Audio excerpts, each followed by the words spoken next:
Hello everyone. This is assignment related to vector topic, and many of you might have some doubts on these questions. So I'm going to give you some quick help on this. That means I will giving you some points how to solve that, and what is the crux point that is being used. So some hint I can provide. So this first question that talk about a scalar quantity, you must have identified out of this electric current is a scalar quantity. So you can mark this. Then again it's asking for the scalar quantity in the next. You can do that. This scalar quantity is a work, because you will know the work is defined as a dot product F dot R.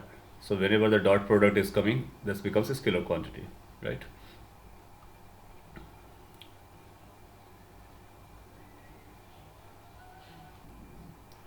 Similarly, there is a next problem, and that next problem is it says a vector is given to us. We need to find unit vector in the direction of a. So we know that unit vector is defined as the vector itself divided by its magnitude.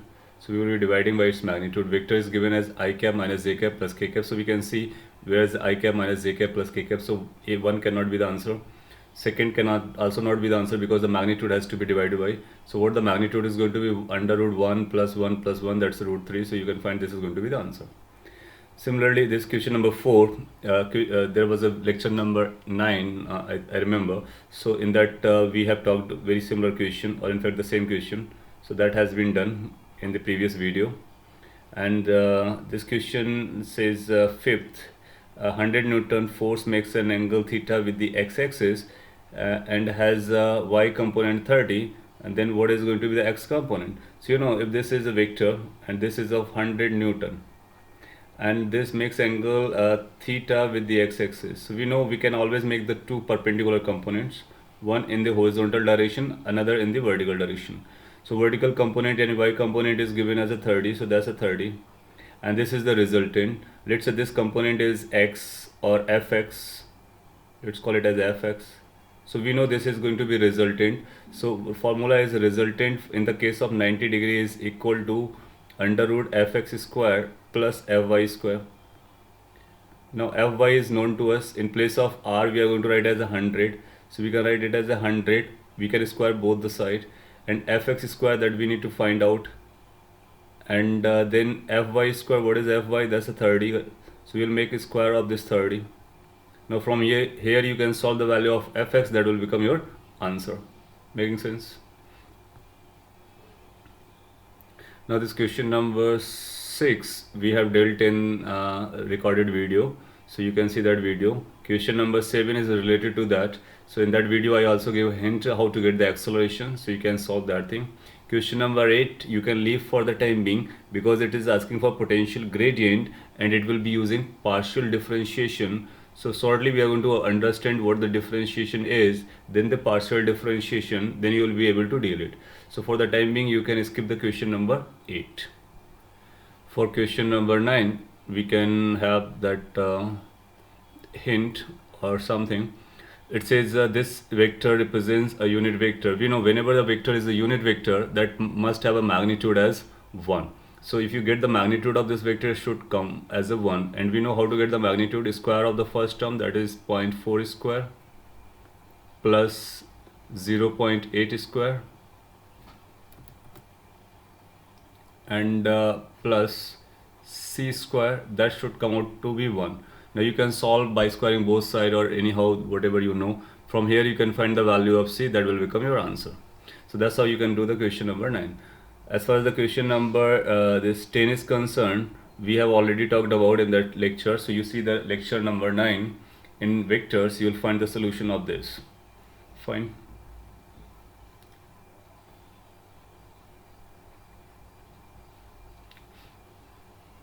Question number 11 we have already talked about in that video. So question number 12 we can discuss shortly. It says a situation may be described by using different sets of coordinate axes having different orientations. Which of the following do not depend on the orientation of the axis?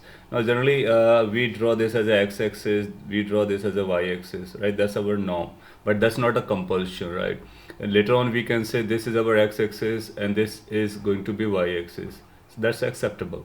So point is, we need to keep the two axes which are perpendicular to each other. So that's a crux point, and they can be oriented anywhere.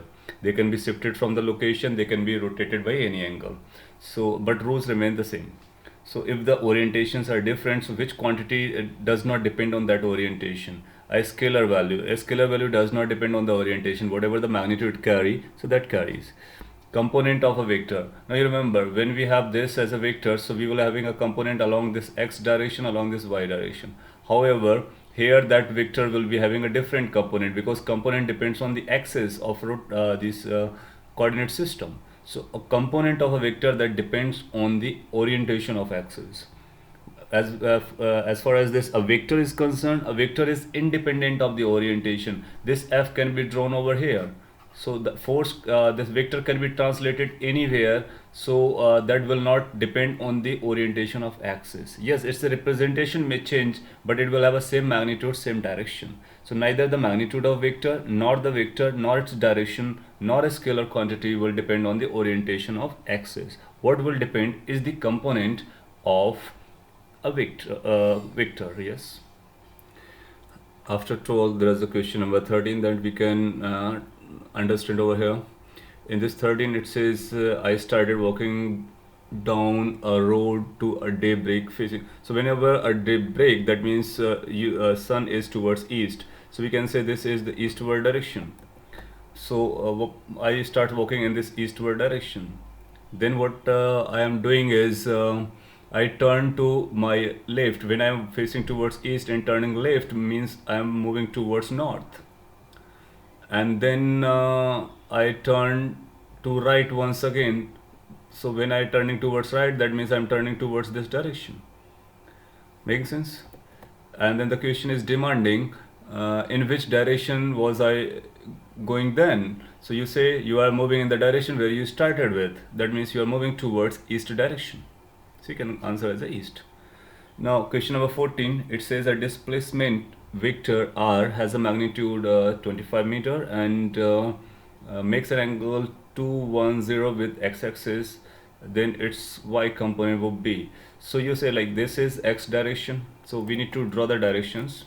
That's the x direction. It's a rough picture you can catch with this, and this is a vertical direction which is y, and this vector is making an angle of 210. So you say if you are moving like this, so you are moving 180.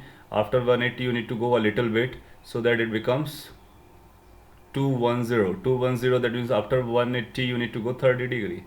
So once you go after 30 degrees, so that becomes your vector. Now this vector will have two components. One component will be in this direction. They are going to be 90 degree components. Another component is going to be in this direction. So we always make a 90 degree component, and the angle which is close by, that becomes cos component, and another becomes sine component that we have understood.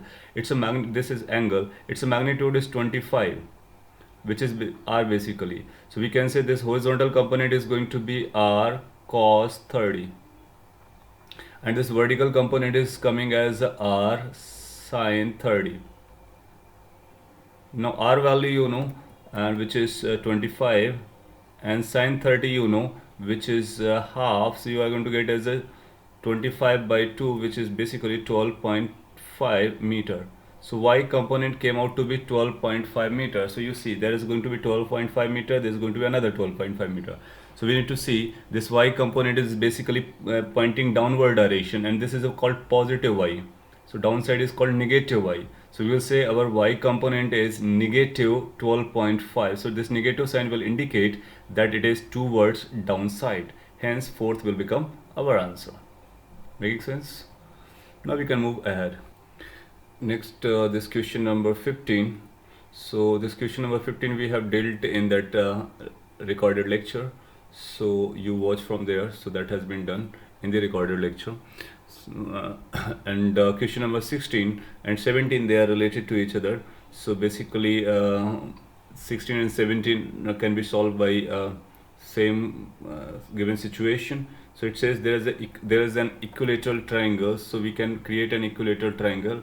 Equilateral triangle is having 60 degree in between, and there are three vectors. These vectors have been given as a magnitude 1, 2 and 3. So you can say this is having 1 magnitude, this vector is along this direction, which is having 2 magnitude, this vector is along this direction, which is having 3 magnitude.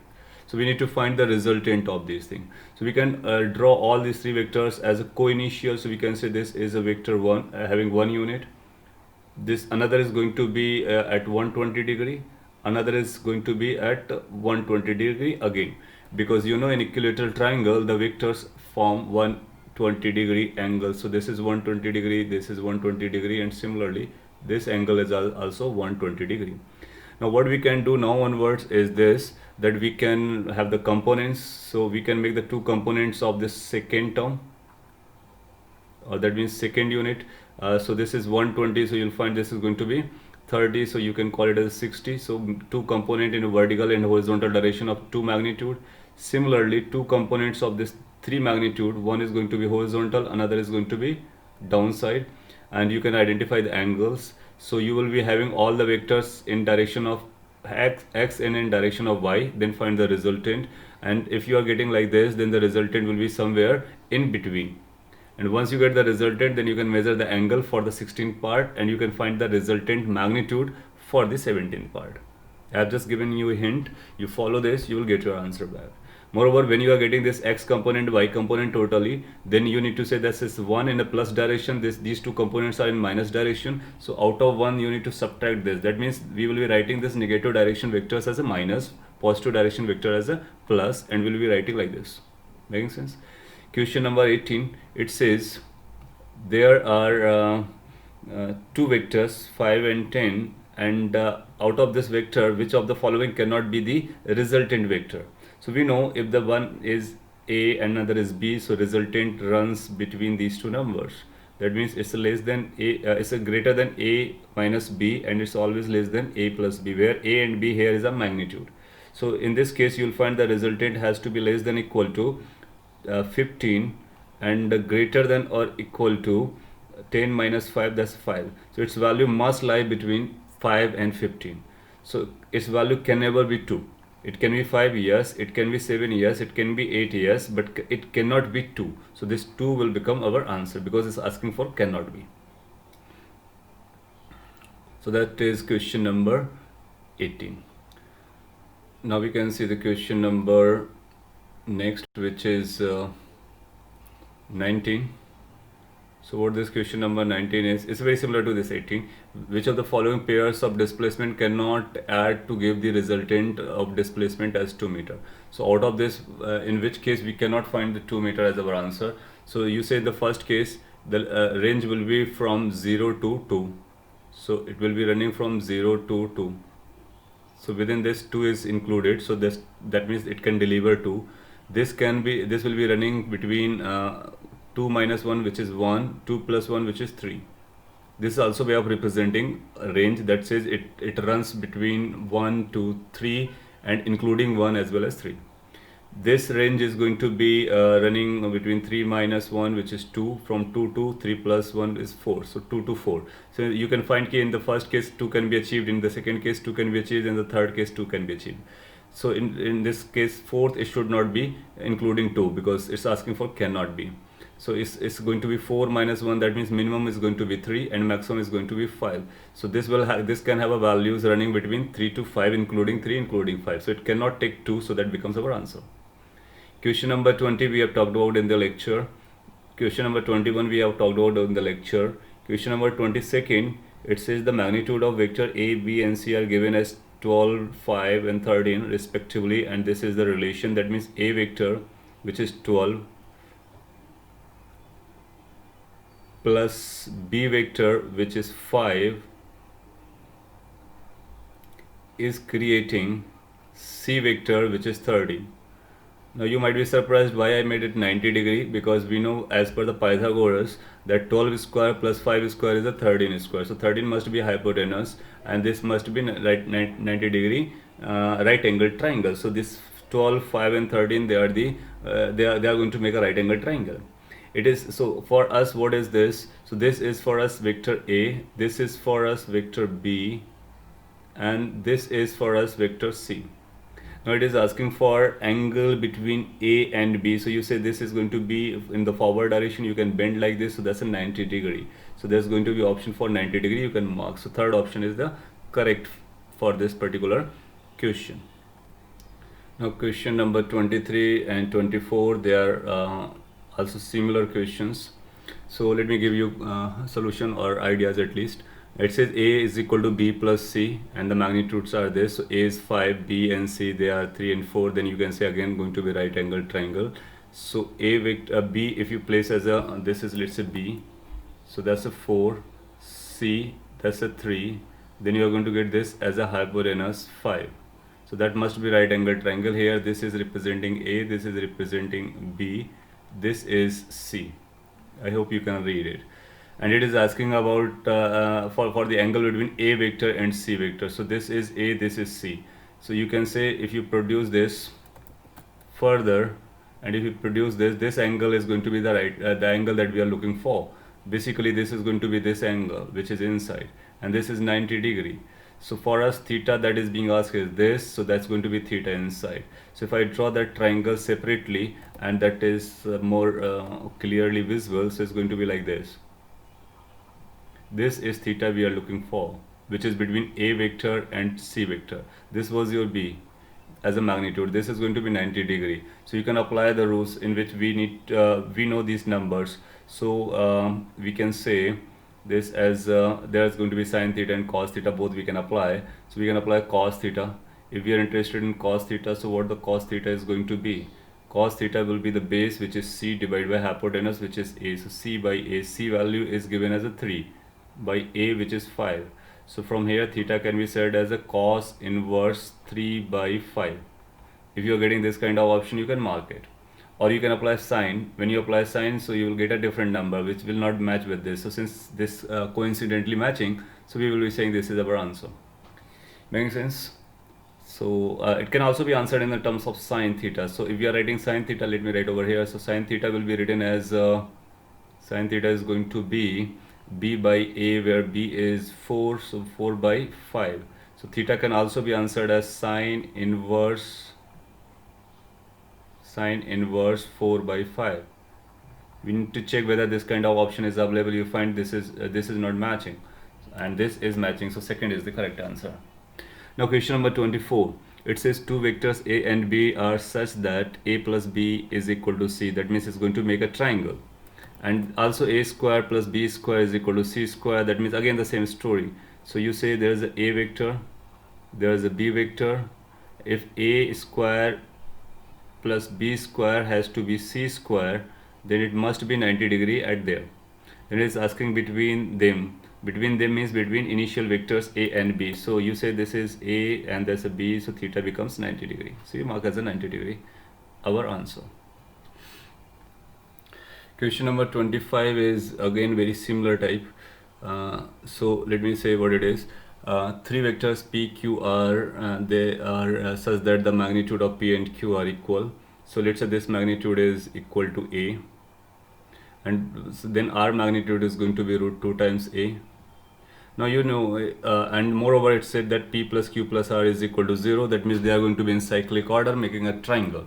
So that's going to, there is going to be triangle formed by P vector, Q vector and R vector, and such that two dimensions are A, and the third is A root 2. Then you can again think of, there is also Pythagoras theorem is going to be valid. So you will say this, there must be 90 degree, there must be 90 degree between P and Q. So that's, you can call it as a P, that you can call as a Q, then this you can call as a R. As far as the vectors notation is concerned, you can show like this, because we know if they are in the cyclic order, so their sum come out to be 0. So that's P plus Q plus R vectors will be summing up to 0. Now it's asking about angle between P and Q. So what is the angle between P and Q? So you say that move in this direction, measure this. So first angle is going to be 90 degree. Then it is asking between the angle between Q and R. So you produce this Q forward, and between R this angle has to be considered, mind it. So we know in this right angle triangle, since both the dimensions are equal, so the inside angle is going to be 45, but we need to find this. So this is going to be 180 minus 45. So it's going to be 180 minus 45. So second answer should be 180 minus 45. That means 135. Making sense? Now then next is between P and R. So P is in that way, R is moving in this way, so we need to find this angle. So again you are going to get as a 135. So what should be our answer? It should be 90, 130, 135. So that's going to be the first part as a correct answer. Making sense?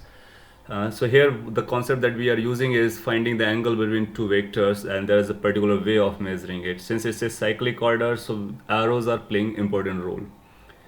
Question number 26, it says figure states that R is perpendicular to P. So R and P, they are perpendicular. Yes, something wrong with the figure. It seems like. Okay, let's see. It says that R is having magnitude which is Q by 2. The angle between P and Q should be. So let me draw another picture that might be more appropriate. And it says R is perpendicular to P. So they are trying to show basically R is a resultant, P and Q are the vectors. So it should be like this. R, let's say this is P, and R is going to be somewhere there. So that's R. Okay, so that's perpendicular is R, and so since R is for resultant, so Q must be like this. So that must be Q. So here P vector plus Q vector is R vector. So R is the resultant vector that we need to keep in mind, right? So but since this is a right angle triangle in this particular fashion, then you can think of here the rule will go like this: Q square is equal to P square plus R square, just using the Pythagoras theorem. Now we need to find the angle between P and Q. So we need to find this as our angle. So that's going to be more than 90 degree. That's visible. Now how much that is going to be, we can find it out, because if we are able to find this angle, let's say this inside angle, this one is alpha.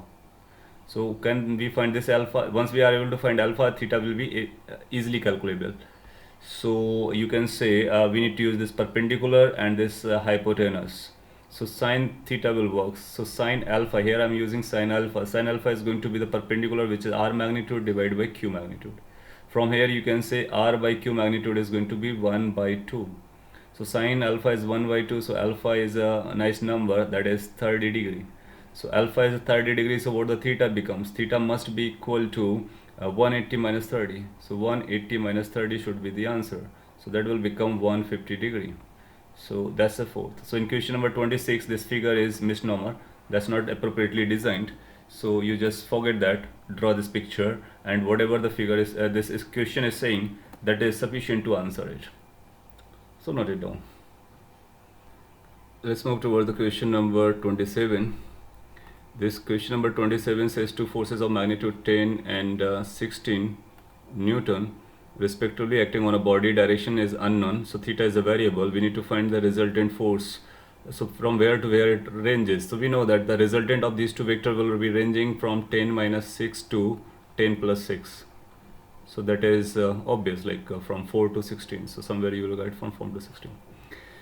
Question number 28, out of two resolved components of a force, so we are having two components, resolved components, and one is 10 Newton. So let's say that is 10 Newton, and the force, let me write it properly. So that's let's say 10 Newton, and the force is maybe somewhere there. So that's the force, resultant force, and that makes angle 60 degree. So we need to find what is the magnitude of force. So we can say another component is going to be in this direction, so you can call it the Fy. We know this F, if this force is F, this is theta, so this must be equal to F cos 60. That's the component with the theta, and this is going to be must be equal to F sin 60. Now we can answer both the questions, question number 28 and 29. Now F cos 60 is equal to 10 cos 60 we know. From here we can find the value of F. Once we are able to find the value of F, then the vertical component will become, or another component will become, F sin 60. That will give the answer of the 29th question.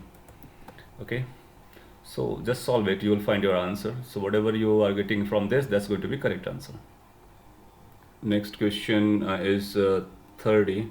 So let's say what it says. It says the magnitude of two forces is 3 and 5, and they make angle 60 degree, and the resultant is given to us. We need to find their magnitude. So how we can start with? We can start with, let's say one vector is 3a, another vector is or you can say one vector is 3x, another vector is 5x. So x is a variable for us.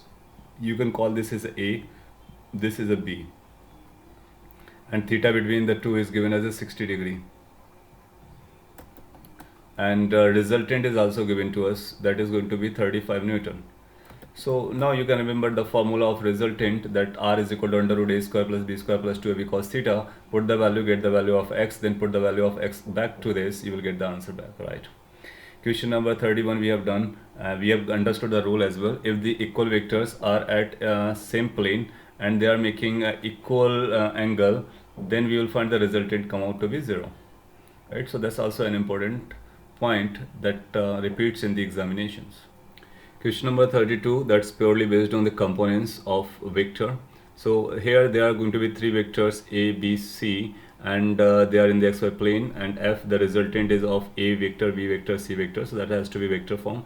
We need to find the magnitude of this resultant force. So there are three forces, 4 Newton, 6 Newton and 6 Newton.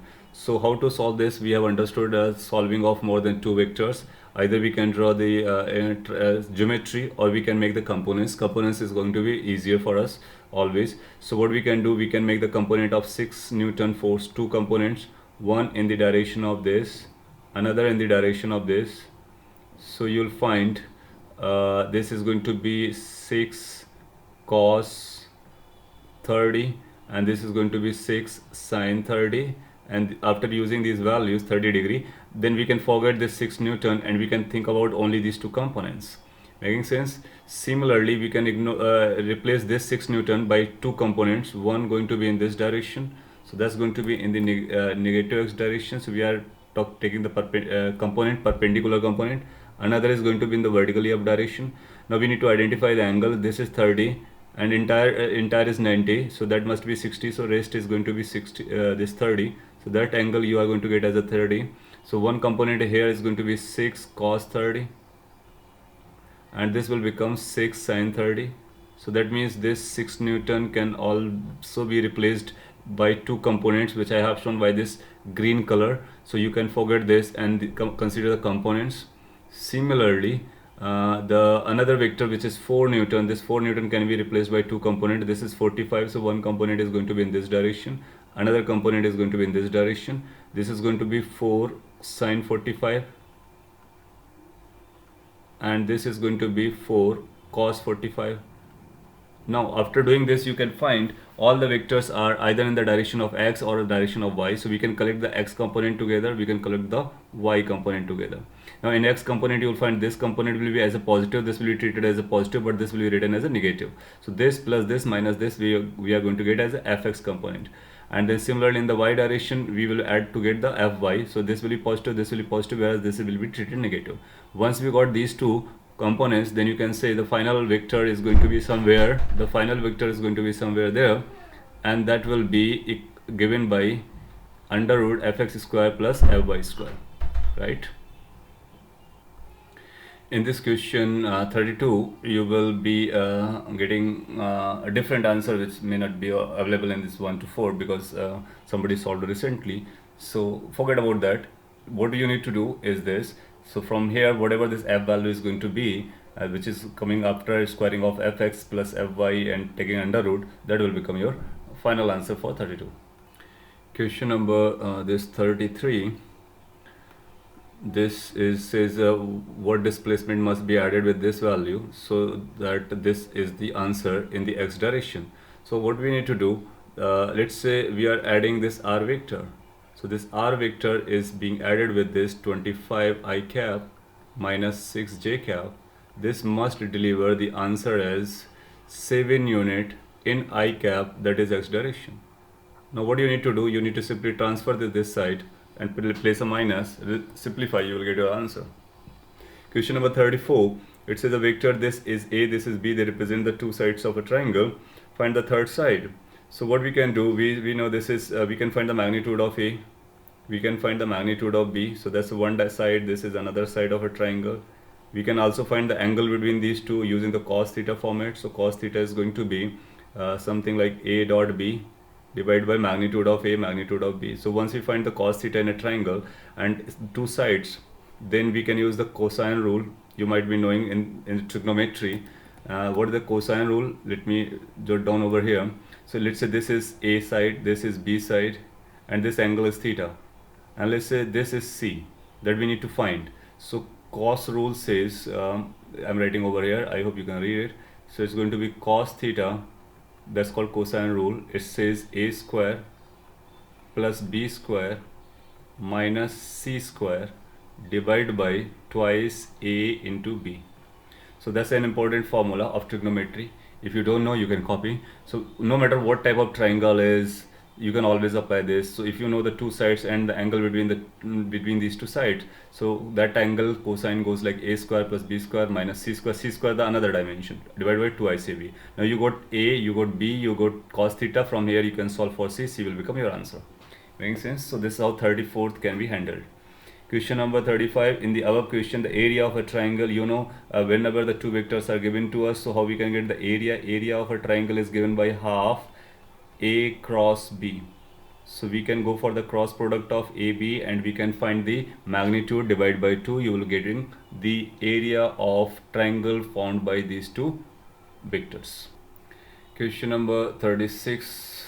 That can also be dealt by using the concept that we have learned. It says a force is 6 kilogram F. This is a unit of force that's called kilogram force, kgf.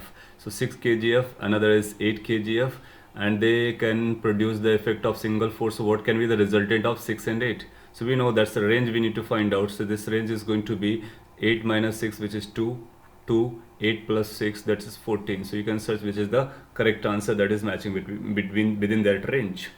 Question number 37, we have dealt in the lectures how if magnitude of A and B are equal. So let's say this is vector A, then this has to be vector B, so that this becomes vector A plus B, and then this becomes vector minus B. So you'll find this becomes vector A minus B. So in vector subtraction we talked about. So the two will have the same length if this angle is 90 degrees. So 90 degrees is the answer. Question number 39.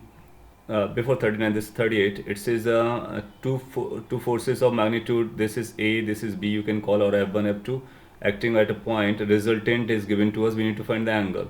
So what we can say, there is a formula called R resultant is equal to, or R square is equal to A square plus B square plus 2AB cos theta. That you apply. You have been given the value of A, B, and R. From here you can find the theta value. Right, so this is how you can solve the question number 38. For question number 39, it says three vectors, they form equilateral triangle, isosceles triangle, right angle triangle, or no triangle. So what we need to do, we need to find the magnitude of A, magnitude of B, magnitude of C. So these are going to be the sides of a triangle, and if you are getting all the sides equal, then it's equilateral. If the two sides are equal, then isosceles. If square of one side is equal to sum of the squares of the two sides, then it's a right angle triangle. And if neither of them, then you can say no triangle. No triangle will be formed when the sum this triangular inequality will not be valid, right? So you can check for this.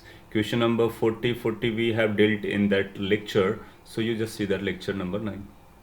Question number 41, it says n vectors, they are coplanar, their magnitudes are identical, they are making same angle. So no matter how many vectors, if they are making the same angle with each other, then you'll find the resultant is always 0. So that's extension of that, as I explained in that video lecture in which I explained the questions.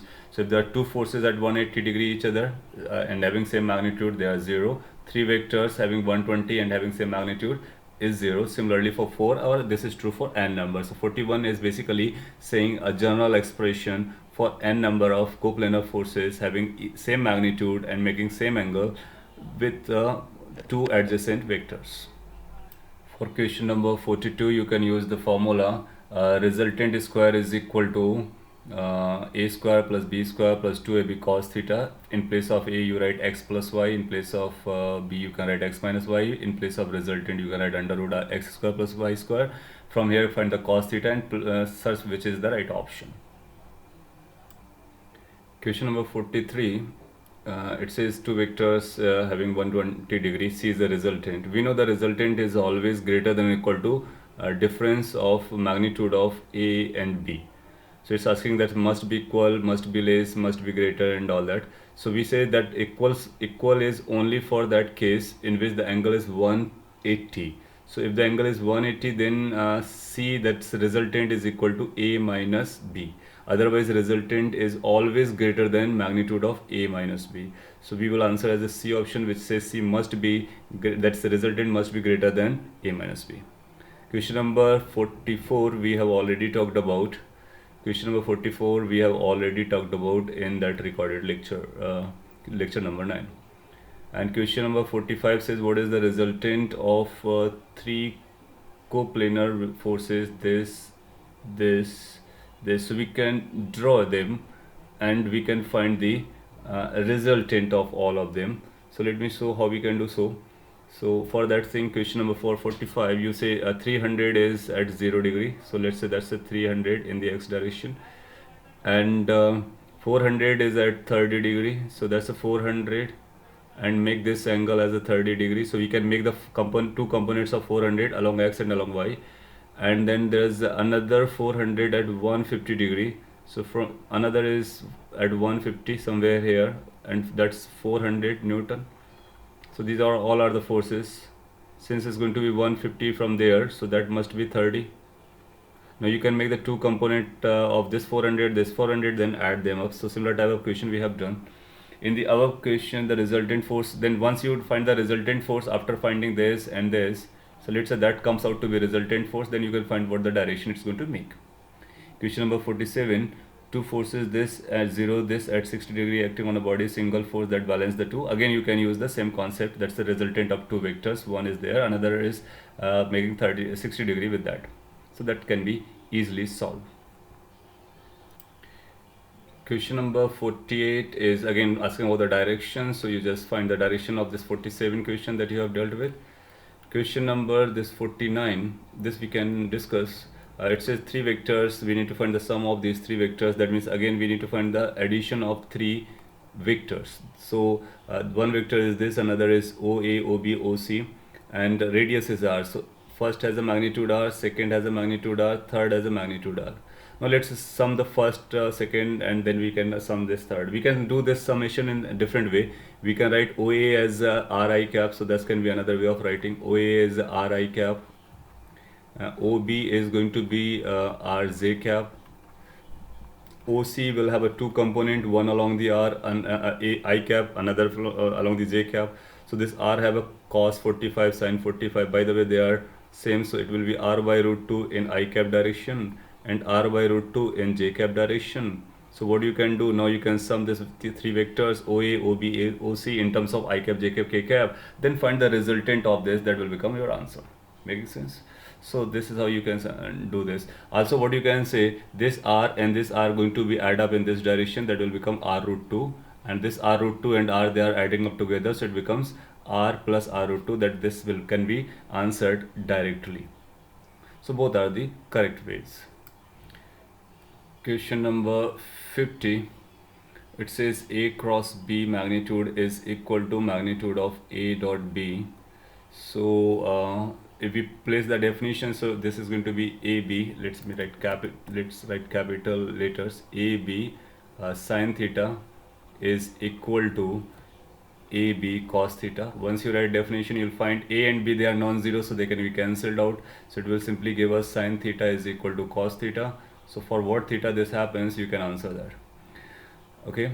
Question number 51, it says A and B, they are acting in the same plane, and the vector C is perpendicular to that plane, so that means non-coplanar vectors. What is the resultant of this? So you say non-coplanar vectors, so if we add this A with B, we are going to get a resultant of this AB in the plane of this AB, and C is perpendicular to this plane, so their sum can never be 0, so can't be 0 will become our response.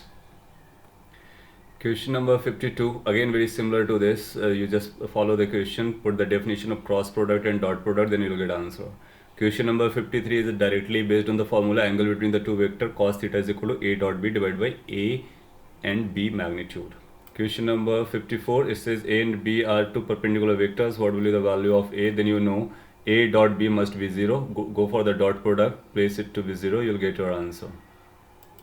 Question number 55 we have dealt in this video lecture, so you can watch that. Question number 56, if magnitude of v1 plus v2 is equal to this, then you know that two vector has to be perpendicular, right? And question number 57, two constant forces F1 and F2 act on a body, displaces this. So we have dealt with this. So you need in a video lecture you need to find the resultant force and displacement and apply the definition of work done. Question number 58, again this is Lorentz force. I have explained in that video lecture. Question number 59, it says a force represented by vector this acts on a body whose position vector with respect to this. Again, I have explained how to write the torque R cross F, so that's sufficient. Question number 60, it says the area of parallelogram whose sides are represented by this. You know the area of parallelogram, it's a magnitude of A cross B, so you just do the cross product, find the magnitude. Question number 61, it says area of a triangle formed by this vector. Again, find the cross product, divide by this 2 or half A cross B magnitude is the answer. Question number 62, again exactly same question. Question number 63, what is the torque? For torque you need to do R cross F, so just go for the R cross F, that's the definition of torque. Question number 64, it says a force this displaces an object from the position this to this, work done. Again similar to the previous question, the question that I shown over here somewhere there, this question number 57. So exactly similar to this. That means what you need to do, force is given to us, find the displacement vector, go for the dot product. Question number 65, it says a force this Newton acts on a body produces this velocity, find the power. So yes, for this thing you might need a formula of power. So how we define the power? So that I can state over here for question number 65. So when we need to calculate the power, P for power, this is defined as the force dot velocity. So if the force is known to us, velocity is known to us, we can write the power. So power is force dot velocity. Force is a vector quantity, velocity is a vector quantity, and you need to simply perform the dot product. Question number 66, it says a body constrained to move in y direction is subjected by this force. What is the work done by the force in moving the body through 5 meter? So you know it can move in the y direction. So what the displacement is going to be? The displacement is going to be 5 unit in y direction. That means 5 j cap. So that's a displacement vector, that's a force vector. So work done is going to be equal to, for a constant force, F dot R. So just go for the dot product to get your answer for this particular question. For question number 67, it says A vector is this, another vector B is perpendicular to A, can be represented. So which one can be represented as a B vector? You know this is A vector, B must be perpendicular, so you just go for the dot product and check which option gives you 0 result. So first option, you go do the dot of this A vector with the first option, then with the second option, third option, fourth option, whichever the option gives you 0, that may represent the or that can represent this B vector. Fine. Question number 68, the position vector of a particle is given like that. Velocity of this particle, we have checked this velocity is going to be perpendicular, so this has been done in the recorded video. What is the angle between this and this also done in this recorded video. And we can say shortly P plus Q is going to be the vector in the plane of PQ, and this is going to be perpendicular, so answer is 90 degree. Question number 70, it says a vector is along the positive x direction if its vector product with another force F2 is 0, then F2 could be. So one is in the direction of positive x and another is given to us. So we can assume that the first vector is F1 or something. So you can say that is in the direction of I cap. So this is F1 is, let's say, F1 I cap, and its vector product is with F2 is 0. We know vector product is 0 if they are parallel. So that means F2 could be in F2 must be in the direction of I cap. So this is in J cap, that cannot be answered. This is in I and J together, this cannot be answered, this cannot be answered, this will become our answer. Make sense? Question number 71, it says which of the following is not true? A is given to us, B is given to us, the magnitude of A and B. They are A and B the magnitude. So A cross B, you just check whether the cross product is coming to be 0. Then you'll find if you take the common as this B can be written as like this. B vector is equal to, you can take 2 as a common, so it becomes 3 I cap plus 4 j cap. Now you can think of this is a vector multiple by some number. So it's like lambda times a, that is 2 times a. That means a and b, they are parallel vector, so their cross product must be 0, right? It says which cannot be true, and then find the magnitude of a, magnitude of b, divide and check. You'll find it's going to be true. Dot product, go for the dot product and see whether it's going to come in 48, and then check the magnitude of a. Magnitude of a is coming 5, so that's also correct. Magnitude of a, or division of a by b, that's also going to be this correct, so this should not be the correct. And you can check, this is going to be 6 into 3, so that's going to be 18 plus 8 into 4, 32. Check what is coming, it's not coming 48, so that means third is not correct, so third is the answer. Making sense? So we can check this. For question number 72, it says magnitude of vector product of two vectors a and b. So when you do the vector product and take the magnitude, so this is going to be equal to a b sine theta, but we know sine theta is always less than equal to 1, so that's going to be less than or equal to ab. So that's what we can say. So magnitude of cross product or vector product is always less than or equal to a into b. So that's what we can say. Maybe it's asking for maybe it's greater than, no, it cannot be greater than. So a should not be the case, so you can answer this. Equal to ab, yes, it can be equal to ab. Less than ab, yes, it can be less than ab. Equal to 0, yes, it can be equal to 0. Question number 73, it says angle between two vectors, so we can use the formula cos theta is equal to a dot b divided by a vector, a magnitude and b magnitude, so that's sufficient. Next question is based on this Lami's theorem. That might be difficult for you a bit because they are going to use a lot of physics concepts. So I'm just going to just explaining over here. If you can catch, that's good. It says two poles are there and the weight is suspended somewhere middle. So let's say this is rope and that is connected between two poles. These are the poles and weight has been suspended over here. So when you suspend a weight, then you'll find it's going to be slag by this way. Though I have magnified it, but it's going to be slag by certain amount. So in a string, we will be learning later on that there's going to be tension acting in there. So that means there's a force that's called tension.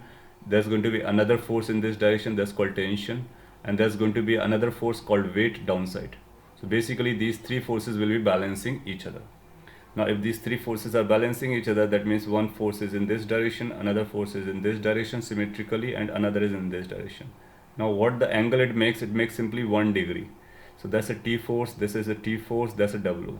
So they are in the equilibrium condition. So we can say in equilibrium, that means net force must be 0. So we can make the components, or we can use the Lami's theorem. So whatever you want, you can use it.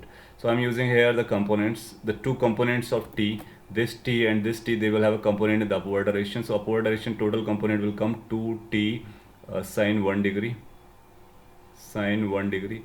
And in the horizontal, there will be one component and another component will be there. So they will get cancelled out. It will be T cos 1 degree. There will be T cos 1 degree. So they are going to be cancelling out. That's a 1 degree, right? So what the answer will be coming, 2T sine 1 degree is equal to weight, and how much the weight is 40 Newton.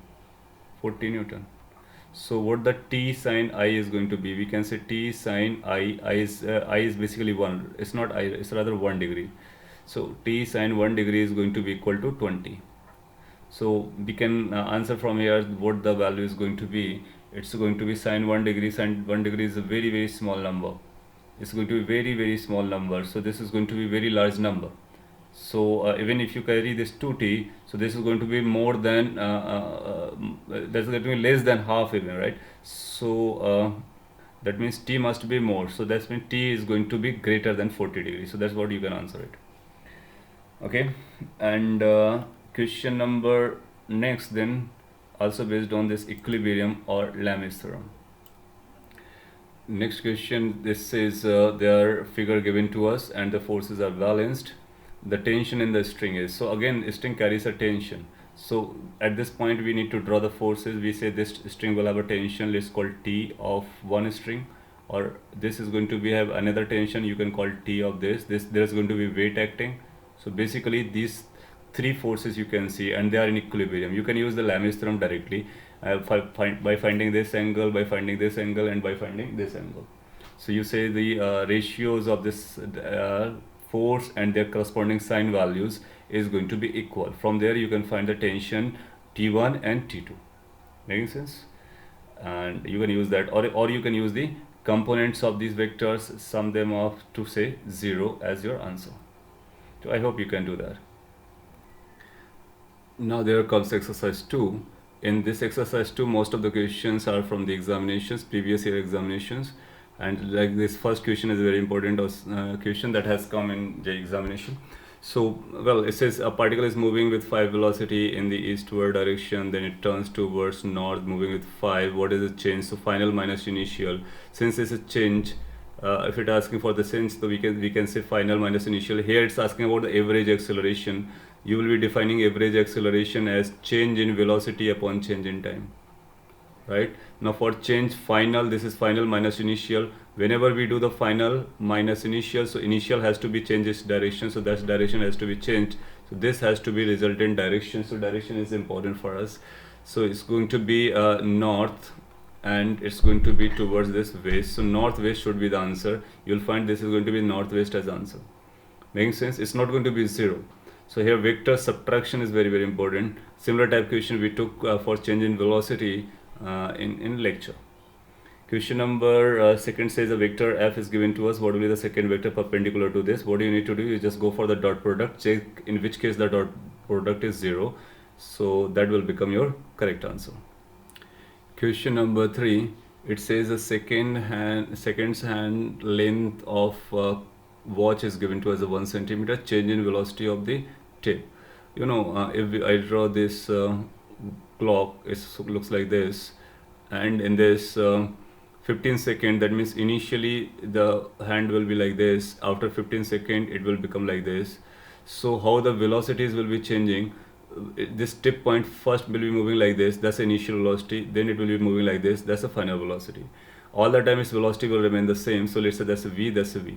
So this is basically turned up by 90 degrees. So whenever this turn up by 90 degree, what is the change in velocity? So you say final minus initial. So final we keep in the same direction, we change the direction of initial because we need to place a minus, so that's going to be v, that's going to be v, so that's a resultant, that's a delta v. By the way, here we need to deal with the magnitude, so it's going to be v root 2. So if we find the v value, so v root 2 will become our answer. Now what the velocity of the tip point is, you can say it has to cover 2 pi r distance, and to cover one round, how much time this seconds hand takes? It takes 1 minute, that's a 60 second. R is the radius, which is the length. So in place of r you write 1 centimeter. So that's going to be answer in centimeter per second. So that's a velocity. So you can answer as a v root 2. Making sense? Question number 4, it says a bus is moving with velocity this towards north, so that's a 20 initial velocity, and then it turns towards east, so that's a final velocity, and that's 20. So you can write the j cap and I cap, then find the change. Change is going to be final minus initial. It's a very similar question, so you can do that.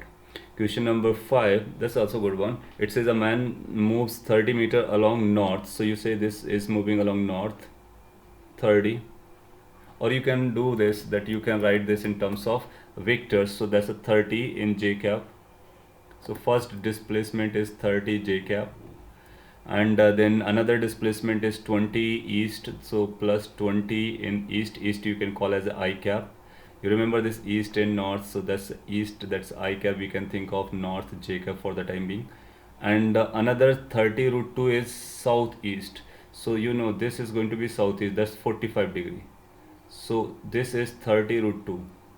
30 root 2. Now what we need to do this, we need to treat this as a vector, and we need to make one component in this direction, another component in this direction. So we need to write as a minus I cap and this minus j cap. So that will become a third vector. And then we find the resultant of this entire vector. That will become our answer. And direction, whatever the direction is coming, since it's giving answer as east, west, north, south, so you will find direction based on the answer that you are going to find out of it. Making sense? You can try it.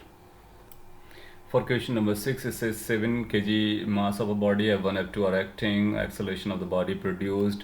Then you know this formula, the force is equal to mass into acceleration. So first find the net force by combining F1 plus F2, and then mass into acceleration. Out of that, you simply divide by mass, you will get your answer. Question number 7, two parallel forces of magnitude this acting on a body at this resultant force would be. Well, this question number 7 you can leave for the time being. It relates with the torque balance and other things, and it needs to be explained much more in order to give the answer. So we will be dealing this in the torque chapter. Forget for the time being. Question number 8, it says two forces of equal magnitude F acting at a point. If theta is the angle between the two forces, then the magnitude of the resultant is.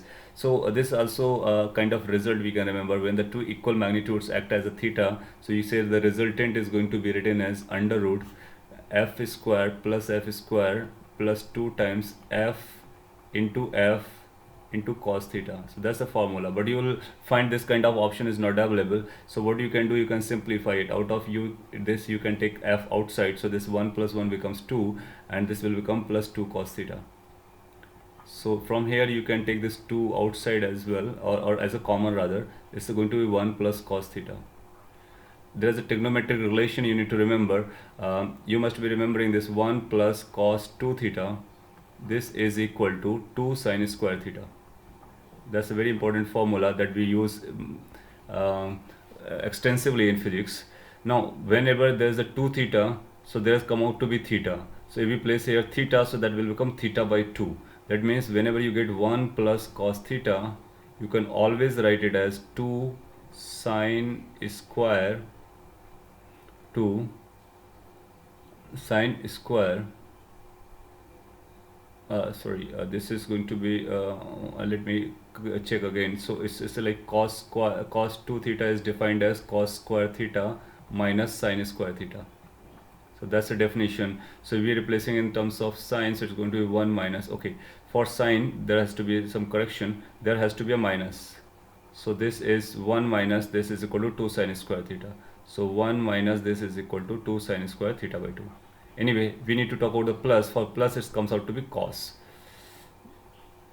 Okay, that's not working. So the formula is 1 plus cos theta. This comes out to be 2 cos square theta by 2.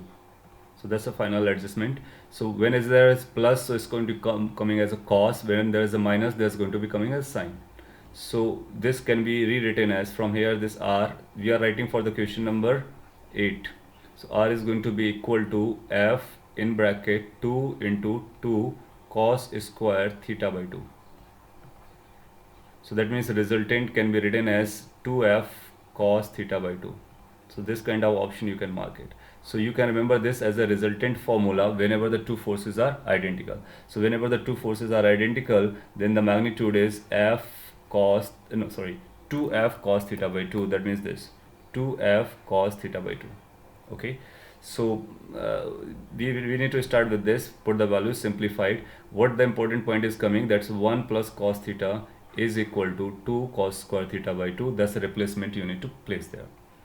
Rest you know better. Question number 9, that's the obvious angle between the two vectors. Question number 10, that's the obvious angle between the two vectors. In case of 10, the second vector is j cap, simply j cap, because y direction is j cap.